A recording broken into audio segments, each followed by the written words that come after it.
સાંભળ્યું દાદા ફોન કર્યો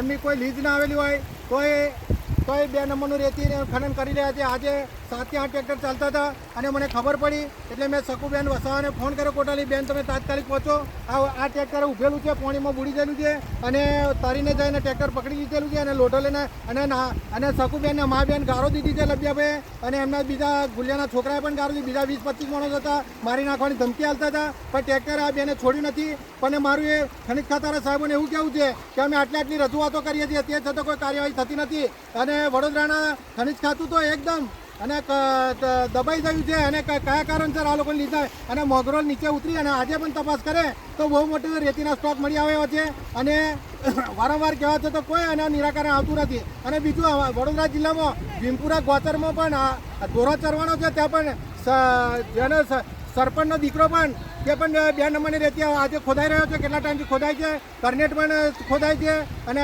મોગરોલ પણ ખોદાય છે. આની કોઈ તપાસ થતી નથી, કયા કારણસર થતી નથી આ રેતીને. અને વડોદરા જિલ્લા છોટાઉદેપુર જિલ્લામાં બધાય 2 નંબરનું ચાલી રહ્યું છે. રતનપુરમાં અમે કોઈ રેતી ચોરી કરતા નથી તો અમારી ઘણી એવી દેખરેખ રાખે છે. તો ચોરી તમે કરાવતા હોય તો બધાને કરવા દો.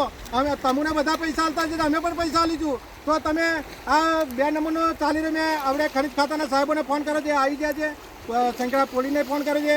આપણે અમે ફરિયાદ પણ આપવાની છે. આ બેને જાતિ વિશે આપવાની શબ્દો બોલ્યા છે, મારી નાખવાની ધમકી આલી છે. 25 થી 30 માણસનું ટોળું હતું એટલે આપણે અમે ફરિયાદ પણ અમે પોલીસ સ્ટેશન જઈને આપવાના છે. અને આ ટ્રેક્ટર ખેંચી અને રતનપુર પંચાયતે મૂકવાના છે. ગુનો દાખલ થયા પછી આ લોકોની ધરપકડ થશે, ત્યાર પછી અમે ટ્રેક્ટર ખનિજ ખાતાને આપશું.